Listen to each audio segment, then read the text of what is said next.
हिंदू लड़कियों से छेड़छाड़ के मामले में एक दुकानदार अर्जुन सिंह को जनता के गुस्से का शिकार होना पड़ा। का असली नाम, कर्मचारियों का नाम लिखना होगा। गरीब ठेले वाले से पूछिए क्या वो इस यात्रा को काफिरों की यात्रा नहीं मानता। काफिरों की यात्रा शिर्क, कुफ्र या हराम नहीं है। सर्जन से लेकर के बड़े बड़े साइंटिस्ट और बड़े बड़े डॉक्टर, इंजीनियर पैदल कांवड़ यात्रा करते हैं।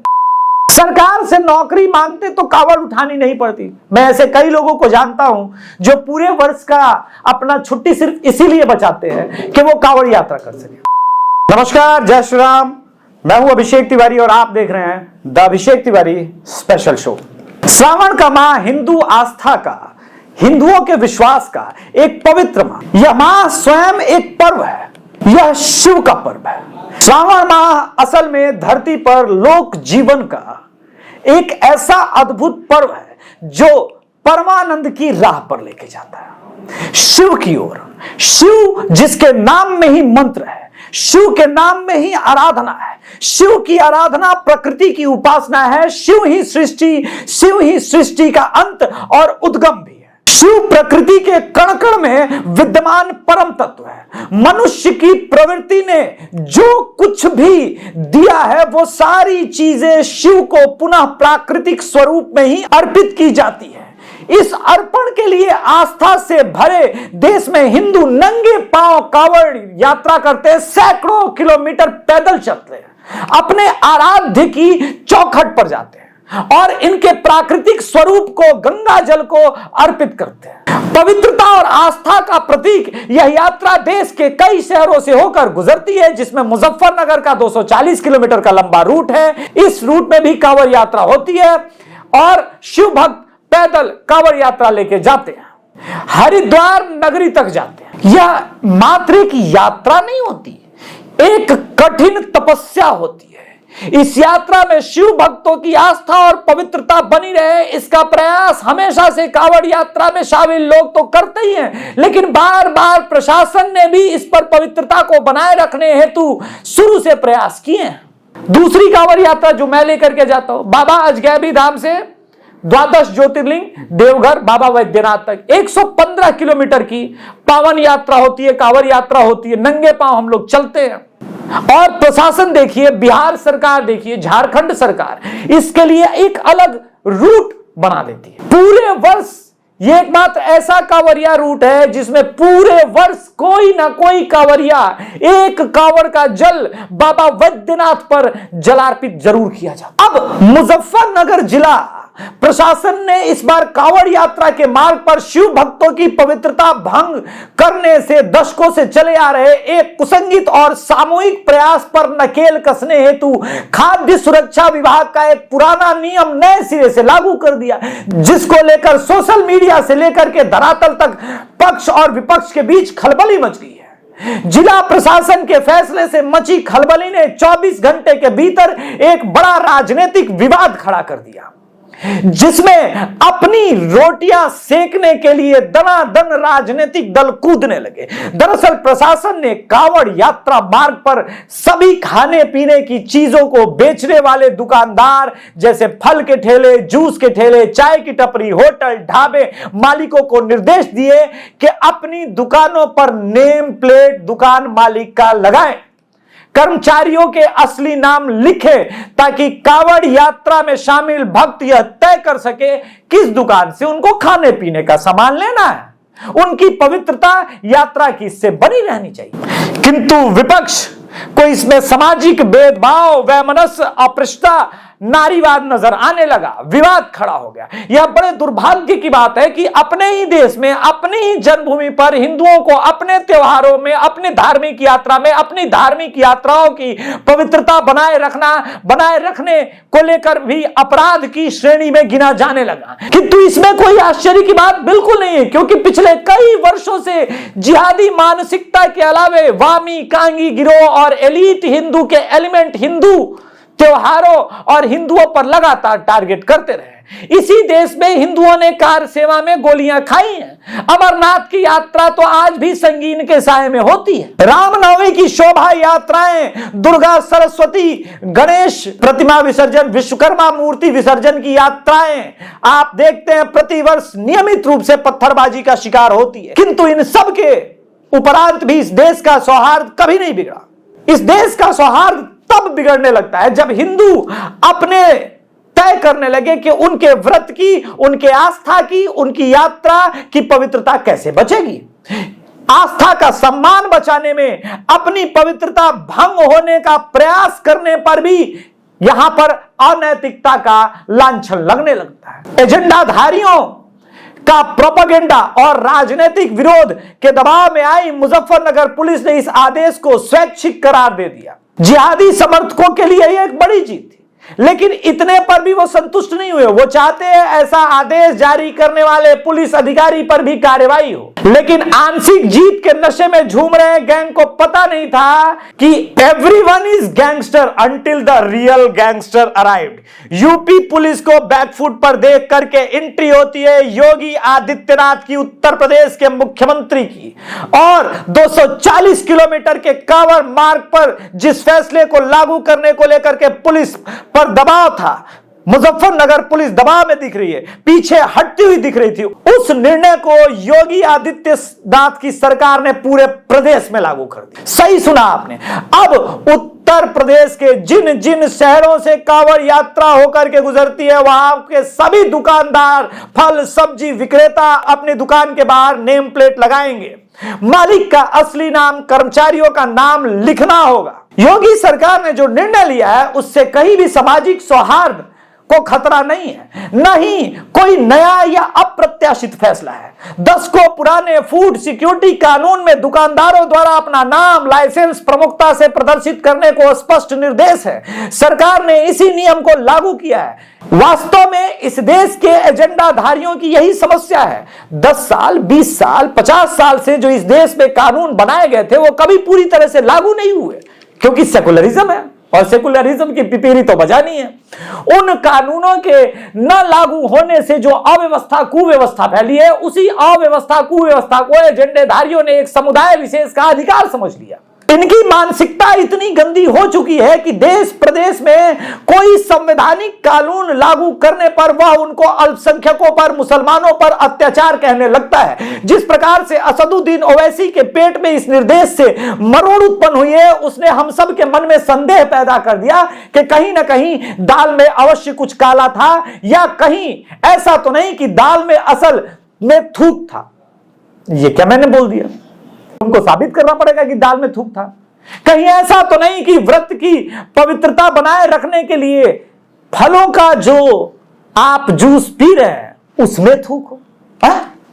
यह भी साबित करना होगा। करेंगे, रुकिए रुकिए, सब चीज जो बातें मैं कह रहा हूं उसका साक्ष्य।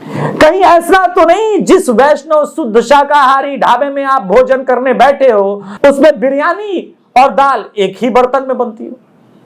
संभव है ना? मैं अफवाह नहीं उड़ा रहा, ना कोई फेक नैरेटिव सिद्ध कर रहा हूं, ना कोई व्हाट्सएप यूनिवर्सिटी का सिलेबस पढ़ा रहा हूं, मैं तथ्य बता रहा हूं। ऐसे नहीं दर्जनों उदाहरण है, एक नहीं दर्जनों उदाहरण है। 8 जुलाई 2024 Saharanpur highway, Ambala road highway पर 15 सालों से चल रहा जनता वैष्णव ढाबे का मालिक मोहम्मद अनस सिद्दीकी है। कांवड़ यात्रा के दिनों में यह ढाबा पूरी तरह से गुलजार रहता है। 2 जुलाई 2024 उत्तर प्रदेश के बरेली में चौधरी स्वीट्स नाम के अहमद मियां कई सालों से दुकान चला रहे हैं। हिंदू धर्म के लोग उनकी दुकान से मिठाई खरीदे, इसके लिए दुकान का नाम चौधरी स्वीट्स रखा गया। 12 जुलाई 2024 बिहार में हिंदू लड़कियों से छेड़छाड़ के मामले में एक दुकानदार अर्जुन सिंह को जनता के गुस्से का शिकार होना पड़ा। जांच में पता चला कि लड़कियों से छेड़छाड़ करने वाले आरोपित का असली नाम उजियार आलम है। दुकान का नाम दुकानदार में अर्जुन सिंह है। उसने अर्जुन सिंह का नाम नकली रख के पूरी दुकान खोल ली थी। 21 जुलाई 2023 हरिद्वार रोड पर भगवान गणेश के नाम पर न्यू गणपति टूरिस्ट ढाबा चलाने वाले वसीम की पहचान हुई। श्रद्धालुओं को धोखा देने के लिए वह ढाबे में गणेश भगवान की मूर्ति रखता है, जिसे वह पहचान उजागर होने पर हटा देता है। वैसे तो बुत परस्ती हराम है, लेकिन काफिर तो माले गनीमत है। जुलाई 2023 मुजफ्फरनगर नेशनल हाईवे 58 पर स्थित ओम शिव वैष्णव ढाबे का मालिक आदिल राठौर निकला। कांवड़ यात्रा 2023 के समय जब लोगों को पता चला कि यह मुस्लिम मालिक है तो प्रशासन से शिकायत की गई। मुजफ्फरनगर पुलिस की आपत्ति पर आदिल राठौर ने ओम शिव वैष्णव ढाबे का नाम बदलकर welcome to picnic point tourist dhaba कर। मई 2023 उत्तराखंड हरी पौड़ी, जहां पर गैर हिंदुओं का प्रवेश वर्जित है, वहां तीर्थ यात्रियों के लिए भोजन चलाने वाले चुन्नू को पकड़ा गया। खुद को हिंदू बताने वाले चुन्नू के आधार कार्ड पर उसके अब्बू का नाम मोहम्मद मुनीर और एड्रेस मऊ उत्तर प्रदेश लिखा हुआ था। 9 मई 2023 को उसे गिरफ्तार कर लिया गया। अच्छा, ये ऐसा है ना कि इनमें से कई कह सकते हैं कि देखिए ऐसा है कि हमने ये नाम जो है अपने वालिद के नाम पे नहीं, अपने दादा परदादा के नाम पे रखा। असल में वो तो हिंदू ही थे। अब इसको आप लोग सटायर में लेंगे, लेकिन वास्तविकता तो 2 मई 2023 में धार्मिक पहचान छिपाकर कारोबार करने का एक और मामला खतौली में प्रकाश में आया। दिल्ली हरिद्वार राष्ट्रीय राजमार्ग पर खतौली में शिव पंजाबी ढाबा का मालिक मुस्लिम निकला। एक ग्राहक ने QR कोड स्कैन करने पर मुस्लिम नाम देखकर इस पे विवाद किया और धर्म छिपाकर व्यापार करने का मामला खुला। अगस्त 2021 उत्तर प्रदेश के मथुरा कोतवाली इलाके में विकास बाजार में श्रीनाथ डोसा भंडार का असली मालिक का नाम इरफान निकला, जिस पर विवाद हो गया। पुलिस ने दुकान पहुंचकर मामला संभाला और दुकान का नाम चेंज करवाया। अप्रैल 2022 उत्तर प्रदेश के खतौली में श्री लक्ष्मी शुद्ध फैमिली ढाबा का मालिक शमशेर निकला। एक जागरूक ग्राहक द्वारा सोशल मीडिया पर वीडियो बनाकर वायरल करने से यह मामला खुला। अगस्त 2021 मध्य प्रदेश के खार जिले में खाच रोदा में मुस्लिम युवक इंडियाज हिंदू देवता सवरिया नाम पर पानी पूरी की दुकान चला रहा था। जब स्थानीय लोगों को इसका पता चला तो विरोध के बाद पुलिस ने मुस्लिम दुकानदार का नाम और उस दुकान का नाम बदलवाया। यह तो सिर्फ कुछ उदाहरण मात्र है। बिजनौर जिले के ही देहरादून नैनीताल हाईवे पर 20 से अधिक ढाबे हिंदू होटल देवी देवताओं और धार्मिक पहचान के नाम पर मुसलमानों के द्वारा चलाए जा रहे हैं। नजीबाबाद, कोतवाली, नगीना, अकबराबाद, दौलताबाद, गुनियापुर, हुसैनाबाद, गौसपुर के मुसलमानों ने Shri Khatu Shyam dhaba, Neelkanth family restaurant, Himalayan dhaba, Saini restaurant, Punjabi dhaba, new Punjabi Shiv restaurant के नाम से खाने पीने के ढाबे खोल रखे। एक हिंदू बहुसंख्यक देश में कोई अल्पसंख्यक यदि हिंदू नाम से दुकान चला रहा है तो साधारणतः इसे बिजनेस स्ट्रेटेजी माना जा सकता है ताकि हिंदू ग्राहक आए। लेकिन मामला सिर्फ हिंदू देवी देवताओं के नाम पर दुकान, रेस्टोरेंट, ढाबा चलाने या हिंदू ग्राहक को आकर्षित करने भर नहीं है, बल्कि बात यहां उस घिनौनी मानसिकता की है जिसका भुक्तभोगी हिंदू समाज को होना पड़ता है। बात उस घिनौने कुकृत्य की है जिसका शिकार आस्थावान हिंदू एक नहीं सैकड़ों बार हुआ। 8 अप्रैल 2024 को गुजरात के वडोदरा में समोसे में गौ मांस मिलाने का घृणित अपराध का भांडाफोड़ हुआ। न्यू हुसैनी समोसा सेंटर लंबे समय से गौमांस से बने समोसे बिक्री कर रहा था और ऑनलाइन बुकिंग के जरिए वडोदरा के कई इलाकों में गौमांस वाले समोसे की सप्लाई की जाती थी। पुलिस ने वहां 300 किलो गौमांस जब्त किया, जिसकी लैब की जांच में पुष्टि हुई। इस मामले में समोसा सेंटर के संचालक यूसुफ शेख और गौमांस की आपूर्ति करने वाले इमरान कुरैशी सहित 6 लोगों को अरेस्ट किया गया। कल्पना कीजिए आप कांवर लेके जा रहे हो और कोई आपको गौमांस खिला, आप ग्लानि से आप कहां पहुंच जाएंगे और क्या होगा आपके साथ, उसकी सिर्फ कल्पना की जा सकती है। प्रश्न यह है कि गौमांस वाला समोसा किस माइंडसेट के साथ हिंदुओं को खिलाया जा रहा था? इस प्रश्न का उत्तर दे दीजिए, उसके बाद मुझे आप नफरती करिएगा। मुझे इस प्रश्न का सिर्फ उत्तर चाहिए। एक वेजिटेरियन को गौमांस खिलाने के लिए पीछे का मानसिकता क्या होगा? मई 2023 को गुजरात के ही सूरत के कोसाड़ी गांव में इस्माइल यूसुफ को पुलिस ने गिरफ्तार किया। इस्माइल के गांव में समोसे की दुकान थी जिसमें वह गोमांस भरकर लोगों को खिलाता था। खुफिया जानकारी पर इस्माइल यूसुफ को गोमांस से भरे 48 समोसे किया गया। इस्माइल के कब्जे से बरामद समोसे को एफएसएल में टेस्टिंग के लिए भेजा गया। एफएसएल के अधिकारियों ने इस बात की पुष्टि की कि समोसे में गौ माता का मांस था। मुझे इनको एक्सपोज करते वक्त भी बोलने में इतनी पीड़ा हो रही है, बता नहीं सकता। उत्तर प्रदेश के मेरठ में कचहरी के पास आम के फलों पर पेशाब करने से और लोगों को बेचने वाले फल विक्रेता मोहम्मद इस्लाम को वहां के वकीलों ने पकड़ा, पुलिस के हवाले किया। इस पूरी घटना का एक वीडियो भी सोशल मीडिया पर खूब वायरल हुआ था, जिसमें दावा किया जा रहा था आरोपित फलों पर पेशाब करके उन्हें ग्राहकों को बेचता था। यह सिर्फ घृणित अपराध नहीं है, मानसिकता समझने की बात है। आरोपी हाथ जोड़कर वीडियो न बनाने की अपील भी करता नजर आ रहा था। ऑफ इंडिया ने इस आर्टिकल को लिखा, 16 जून 2024 उत्तर प्रदेश के नोएडा सेक्टर 121 पे गन्ने की जूस में थूक मिलाकर बर्तनों में शोएब आलम और जमशेद खान मिला रहे थे, उन दोनों को गिरफ्तार किया। 8 जून 2024 उत्तर प्रदेश के शामली में मुस्लिम युवक अमजद सैलून में थूक लगाकर मसाज कर रहा था। इसका वीडियो भी सोशल मीडिया पर खूब वायरल हुआ, जिसके बाद उस पर मामला दर्ज किया गया, अरेस्ट भी हुआ। 25 जनवरी 2023 को उत्तर प्रदेश के गाजियाबाद में साहिबाबाद एक रेस्टोरेंट में थूक से बना रोटी बना रहा था। तसीरुद्दीन का वीडियो सामने आया।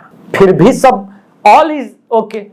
आप ये मुझसे क्यों चाहते हैं मैं अपवित्र हो जाऊं, अपनी आस्था को अपने हाथों से कुचल दूं? आप ये क्यों नहीं कह देते कि अभिषेक तिवारी तुम इस्लाम क्यों नहीं अपना लेते? कह दो, यही कह दो, ये भी कह ही दो। नेता हो, तुमको वोट की आवश्यकता है, किंतु मैं तुम्हारे कहने भर से अपनी आस्था यूं ही नहीं बदलूंगा। मैं उनकी तरह नहीं जो तलवार के धार के वजह से अपने साये का नाड़ा बदल ले। 25 मई 2023 उत्तर प्रदेश के गाजियाबाद में सलाम चिकन रेस्टोरेंट में खाना पैक करने के दौरान उसमें थूकने का वीडियो सामने आया। 9 जुलाई 2023 चंडीगढ़ के डुडुमरा पिंड में दिल्ली दरबार ढाबे में बावर्ची मोहम्मद आदिल आटे की लोई में थूक लगाकर वीडियो बनाता हुआ नजर आया, जिसके बाद प्रशासन ने आदिल को अरेस्ट करके ढाबा बंद करवा दिया। ये एक दो मामले नहीं है, कई मामले हैं। 17 दिसंबर 2023 को उत्तर प्रदेश के मुजफ्फरनगर जिले में हाजी मकबूल तेहरी ढाबा पर रोटियां बना रहा था और वो थूक थूक कर रोटियों में तंदूर में रखने का वीडियो सोशल मीडिया पर वायरल हुआ और सामने आया। 5 जनवरी 2022 उत्तर प्रदेश के मुजफ्फरनगर में सेलिब्रिटी हेयर स्टाइल जावेद हबीब महिला के बाल संवारते समय सिर पर थूकने का वीडियो वायरल हुआ। ये तो जावेद हबीब थे, दूसरों की छोड़ दीजिए। 9 जनवरी 2022 उत्तर प्रदेश लखनऊ में थूक लगाकर रोटी बनाने का वीडियो वायरल हुआ। वीडियो के आधार पर होटल मालिक याकूब और कर्मचारी दानिश हाफिज मुख्तार फिरोज अनवर समेत अन्य पर मुकदमा दर्ज कर लिया गया है। अब विवाद की जड़ क्या है? विवाद का जड़ बहुत साधारण है। वामपंथियों को, कामियों को, वामियों को, मोहम्मद जुबीर जैसों को लगता है कि देश का हिंदू क्या खाएगा, कहां खाएगा, ये वो कैसे तय कर सकता है। तकलीफ ये है कि हमारा थूका हुआ खाने से हिंदू मना कैसे कर सकता है। हिंदू धोखे से समोसे में बीफ क्यों नहीं खा रहा? हमारा तो जन्म सिद्ध अधिकार है। बंगाल के तो मंत्री कह रहे हैं कि जिन्होंने इस्लाम में जन्म नहीं लिया वो तो उनका दुर्भाग्य है। उन्हें इस अधिकार से वंचित कैसे रखा जा सकता है? हिंदू समाज इसलिए जब मुजफ्फरनगर पुलिस के कप्तान ने कावड़ मार्ग पर पड़ने वाले सभी दुकानदारों के नाम और तख्ती दुकानों पर बाहर लगाने का आदेश जारी किया तो असदुद्दीन ओवैसी इसमें हिटलरवाद, नस्लवाद नजर आया। असदुद्दीन ओवैसी को इसमें नजर आया। तृणमूल कांग्रेस की महुआ मोइत्रा को भी इसमें कम से कम दिखने लगा, जो उनके नेताओं के बयान के बाद उन्हें नहीं दिखा। इसमें बांटने की साजिश नजर आने लगी। अखिलेश यादव से लेकर मायावती तक ढोल नगाड़े लेकर के इस फैसले के विरोध में खड़े हो गए। हाँ भैया, वोट का सवाल है। मजेदार बात यह है कि ये हिंदू घृणा से भरा हुआ वो गैंग है जो हमेशा कांवड़ यात्रा का मजाक उड़ाता है, लेकिन कोई माई का लाल ये बात हज को लेकर के नहीं कह सकते। ये हमेशा से कहता है कि पढ़े लिखे होते तो कावड़ नहीं उठानी पड़ती। अब मैं अपने बारे में बता दूं, मेरी डिग्री के मामले में अच्छे वामपंथी मुझसे बात नहीं करेंगे और मेरी इनकम में भी नहीं टिकेंगे, किंतु मैं तो 20 वर्षों से कावड़ लेके जा रहा हूं। और रास्ते में मैं क्या चीज हूं, सर्जन से लेकर के बड़े बड़े साइंटिस्ट और बड़े बड़े डॉक्टर इंजीनियर पैदल कांवड़ यात्रा करते हैं। सरकार से नौकरी मांगते तो कांवड़ उठानी नहीं पड़ती। मैं ऐसे कई लोगों को जानता हूं जो पूरे वर्ष का अपना छुट्टी सिर्फ इसीलिए बचाते हैं कि वो कांवड़ यात्रा कर सके। ये वो गैंग है जो कांवड़ियों को हिंसक, दंगाई, उपद्रवी बताने का कोई मौका गवाता नहीं है। उन्हें अब बेरोजगार, अनपढ़, उपद्रवी ये कह करके पैसों से कथित, अब ये सब कहने वाले ये चाहते हैं कि ये दंगाई, बेरोजगार, अपना पैसा, गरीब, ठेले, मुसलमान, इनका पेट पालने का इन्हीं को दायित्व सौंपना पड़ेगा। ये क्या है? इनका नाम देख करके इनके पुराने कुकर्मों के आधार पर अगर आपने धर्म की पवित्रता बचाए रखने के लिए कोई भी इनकी दुकान से फल नहीं खरीदे, चाय नहीं पी, जूस नहीं पिए, भोजन नहीं करे, तो इसके लिए जिम्मेदार कौन है? हिंदू या खुद ये स्वयं। आप कह सकते हैं सभी ठेले वाले गरीब मुसलमान तो जूस में नहीं थूकते, फलों में नहीं थूकते, सभी गरीब ढाबे मुसलमान धोखे से बीफ नहीं खिलाते, इस पर आर्थिक चोट क्यों पहुंचे? तो जरा इस गरीब ठेले वाले से पूछिए, क्या वो इस यात्रा को काफिरों की यात्रा नहीं मानता? काफिरों की यात्रा शिर्क, कुफ्र या हराम नहीं है इनके लिए। उनसे ये पूछिए, क्या वो सड़क पर नमाज का विरोध करता है? क्या वो कभी गरीब चाय वाला ये चाहता है जमीन पर अतिक्रमण कर कुकुर मुत्ते की तरह बनाई जा रही है मस्जिदें या मजार या दरगाह, इस पर रोक लगे? उस गरीब ठेले वाले से पूछिए, क्या उसे नहीं पता कि उसकी ज़कात का पैसा किस काम आता है? उस गरीब जूस वाले से पूछिए, क्या वो मानता है इस देश में लव जिहाद हो रहा है या नहीं हो रहा है? क्या वो हिंदुओं को मुसलमान बनाए जाने के विरुद्ध खड़ा है? ये सब प्रश्न पूछिए। दरअसल उस गरीब ठेले वाले की मानसिकता भी वही है जो पढ़े लिखे शर्जील इमाम की है। उस गरीब ठेले वाले को भी इस देश की शरिया कानून ही चाहिए। उस गरीब ठेले वाले के लिए भी इस देश में हिंदू वाजिबुल कत्ल है। इसलिए सौहार्द के मामले में मुल्ले लपेट थोड़ा चतुर घोड़ा, इसलिए सौहार्द के मामले में ये चतुर घोड़ा खेलना बंद कीजिए। ये देश नियम से चलेगा, संविधान से चलेगा, किसी एजेंडे शरिया से नहीं चलेगा। हिंदू आपका थूका हुआ नहीं खाएगा, समोसे में बीफ नहीं खाएगा। धन्यवाद। जय श्री राम।